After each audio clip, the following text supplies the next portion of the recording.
Hello, everyone, and welcome to the Hobby Guard. Today, we will be talking about the new book in the new series called Discovering, and the book is Ashes of the Imperium by Wraight.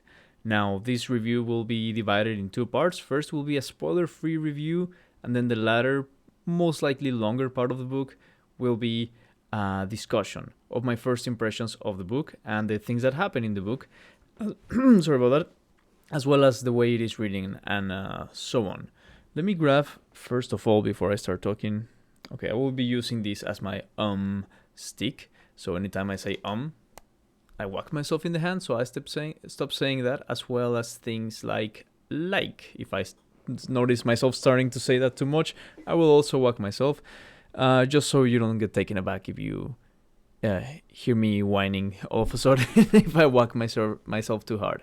Now, that being said, so first of all, a bit of preamble for this book.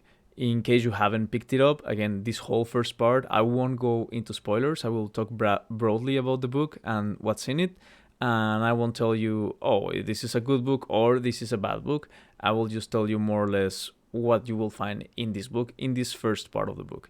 Now, Era of Ruin, Ashes of the Imperium, sorry about that, as I mentioned previously, is the first book in the Scouring series, which is the continuation of the Horus Heresy, and starts right after the Siege of Terra, which itself is another series of books, which is also the end of the Horus Heresy. It's a bit complex, but if you're a newcomer to this, just know that Horus Heresy goes first. Let's say that's like the farthest lore that we have of the Imperium in the world of Warhammer 40k.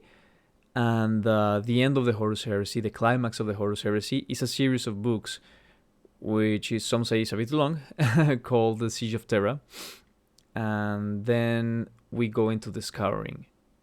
Now, the Scouring, Ashes of the Imperium, is book one of the Scouring. And basically, the title says it all. The Imperium is in ashes. So this book is basically just the Ultramarines have come back to Terra and have, just in the nick of time, so to speak, saved billions of lives. The people were about to starve to death just from the horrible conditions that they've been living on for so long during the Siege of Terra, right? And that everyone knows, if you've come this far, you probably know to an extent the circumstances under which the Siege of Terra ended, how the Horus Heresy itself ended, how the Emperor and Horus basically fought each other pretty much to death. And sure, the Emperor is technically alive, but regardless, the Loyalist, the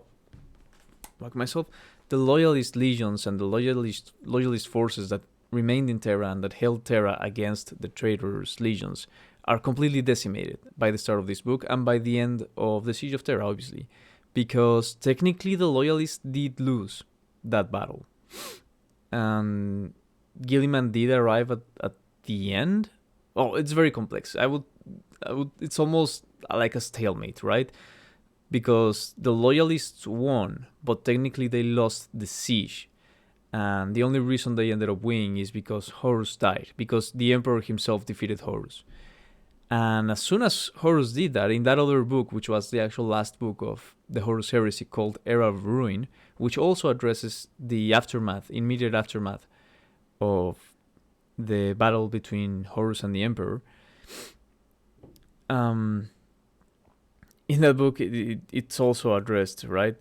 Everything that happens, and after Horus dies, it's not only that Horus dies, it's not only that the traitors lose the head of their entire movement, basically, the flag of their entire movement. Yes, Horus was a genius strategist, and yes, he was the rock that kept everything else around him grounded, everyone else around him grounded, all his brothers, all the other traitors, Primarchs, and all his legions, and all the baseline human forces that joined him, the Dark Mechanicus, and basically all the different factions that came together to join with Horus, were revolving around Horus himself. So the moment he dies, all these alliances immediately get pretty much broken.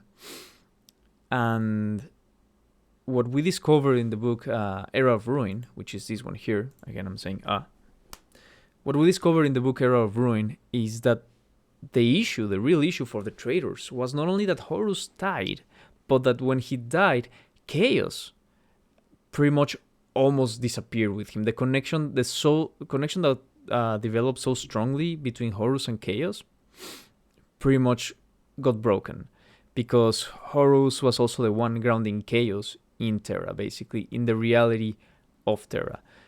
If you remember, by the end of the Siege of Terra, Terra itself is completely not only destroyed, but also basically combined with the warp. The warp has started to envelop Terra itself.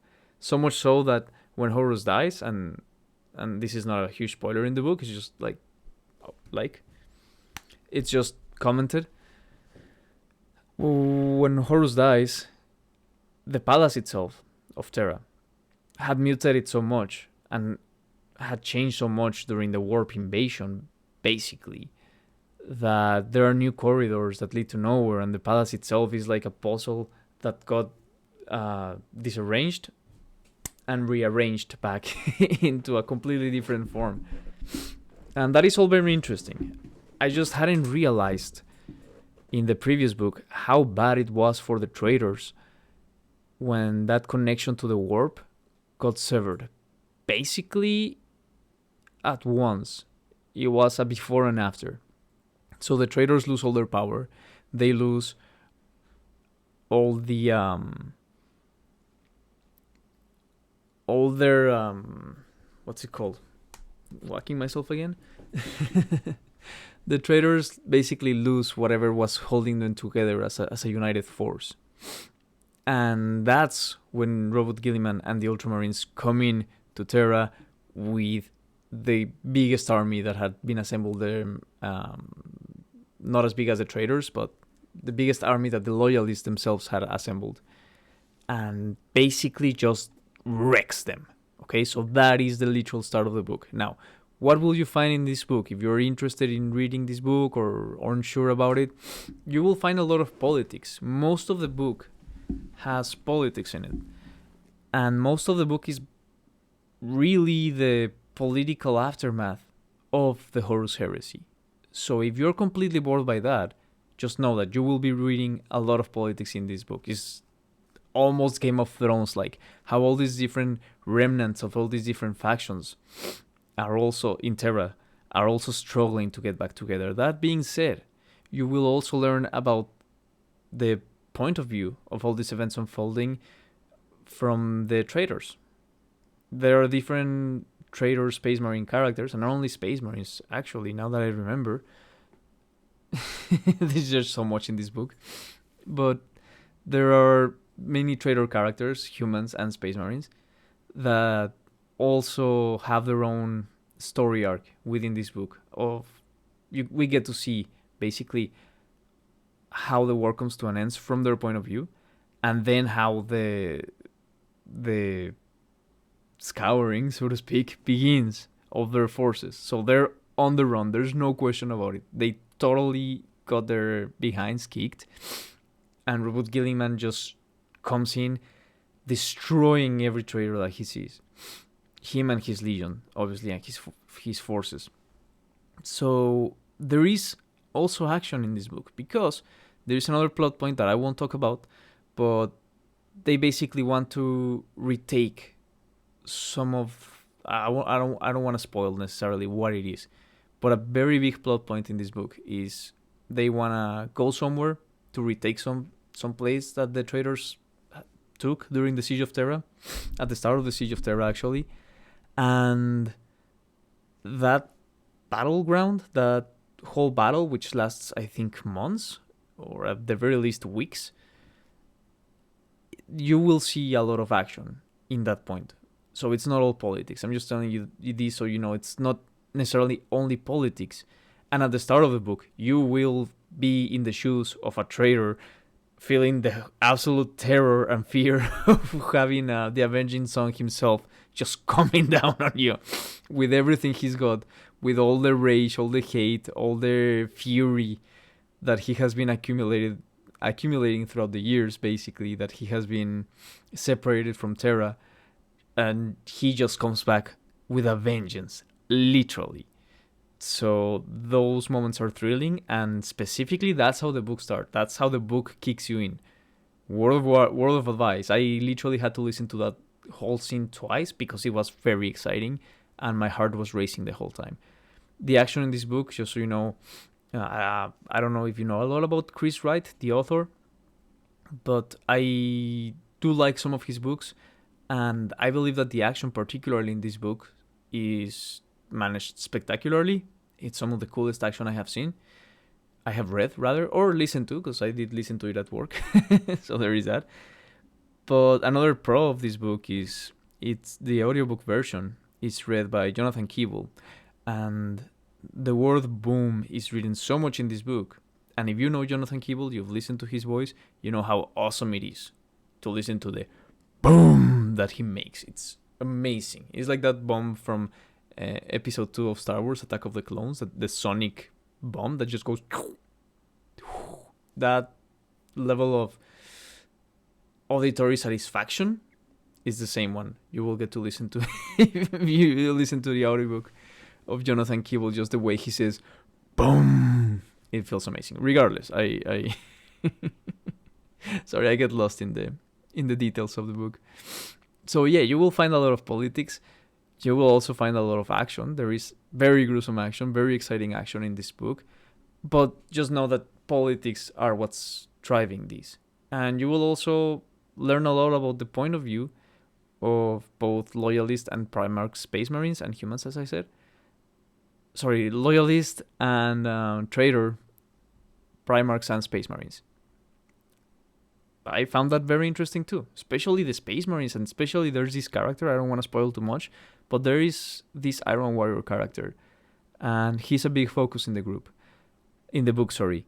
and I just loved every single chapter with him. They're not the most exciting action-wise, but just seeing how he's not a random Iron Warrior, he's a Siege Master, but how an Iron Warrior thinks, I'm all for it, I love that. Unfortunately, of course, there's a lot to go through, so if you were very engaged with some characters from the Siege of Terra like I wanted to know so much more about Jagatai Khan and Raldoron. How is Raldoron? I don't know if you can see him here, but how is he coping with the death of Sanguinius? And Lionel Johnson, how is he gonna react? How is he gonna act as soon as he gets back to Terra? Lyman Ross, I don't really care too much about. I was never invested in him. Vulcan, you do get to see a lot about Vulcan and how, especially at the start of the book, how he's reacting to this. And Valdor, Constantine Valdor. So all those guys, again, Jagatai, Lionel Johnson, Corsoin isn't here, but I was also very invested in Corsoin, Raldoron, and Valdor. They get very little written about them, especially Raldoron and the Blood Angels. So I was coming into this book just hoping to read so much about all of them because I was so invested in all of their stories. They are there. You will read about them. They are mentioned and they are present in some of the scenes, just like in this beautiful cover art. I said again. It's just that the book is not, they're not the focus of the book. So just be warned for that. That being said, I think I've said everything that you will find in this book, except for something that I found the most interesting, which is just the lore. This book is laying the foundations in many ways, even though they have been doing that for many books beforehand, but this just seems like they're finally taking it more serious, of the work of actually laying the foundations, where you can start to see how we would end up with the Imperium that we have in the universe of the year 40,000, the 41st millennium, sorry. That being Warhammer 40k, it refers to 41st millennium. So all those foundations, how all those different factions within the Imperium came to be and their different agendas, this book is mainly focused on that. Again, I did find that very interesting because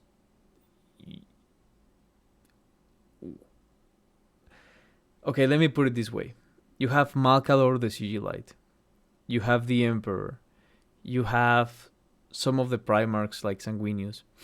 And then you have the they call them Killites in this book, but basically it's the followers of the Emperor, the believers in the Emperor as a god. So all like after the saint Euphratequila, that sounds like tequila. Euphratequila. Sorry. Euphratequila sounds cooler with my accent. All those different factions, they had a bunch of followers. All those iconic characters, they had a bunch of followers. And now that those characters aren't here, Euphrates isn't in Terra, and Malcador is gone, unfortunately. The Emperor is gone, unfortunately. Then there's the Selenar cults, the moon people, so to speak. Their leaders are pretty much gone, and they have to see. Well, we get to see rather where they go from here, from where they ended up at the end of the siege, and it's all just very tragic because specifically coming from the siege. Maybe I'll get more into that once I finish the spoiler-free part. But coming off from the siege and just jumping straight into this, it is heartbreaking because although you get to see how all those people, all those heroes from the siege, they get very little after. It feels like they get very little after their victory, only because they ended up beaten so badly. The people, the common populace, is just happy to have food in their mouths, and they're the happiest that they don't care who the food comes from. So when Gilliman comes and he offers them security and food and hope, they're all like, okay, Gilliman is our new boss, Gilliman is our new master, and that changes the political balance in a big way, whereas the Blood Angels, the Dark Angels that were at defending the Astronomicon, Rogaldorn and the Imperial Feasts, and Jagatai Khan and the White Scars, they are, even Vulcan himself, they just feel a sense of, I don't want to go too much into it again, but yeah, let's just say they're not the happiest people. They are sure held it as heroes by everyone else, but they've lost so much of their political power, so much of their political presence and military power and presence, that they don't really have a place, and they are fighting for a place in this new Imperium that's forming only because they got so badly beaten during the siege. I'm not saying beaten as in they absolutely lost, but rather just decimated during the siege and the brutality of the siege. So that is all very tragic to read, and it was treated in a very beautiful and understanding way of their characters, of how they feel. So yeah, I will leave it at that in this spoiler-free section. Well, I want to say just another quick warning. I hope I'm not going too long with this, making the video too long with this. But just a separate warning. This is the first book, I believe, at least the first one I've read, where there are female custodies.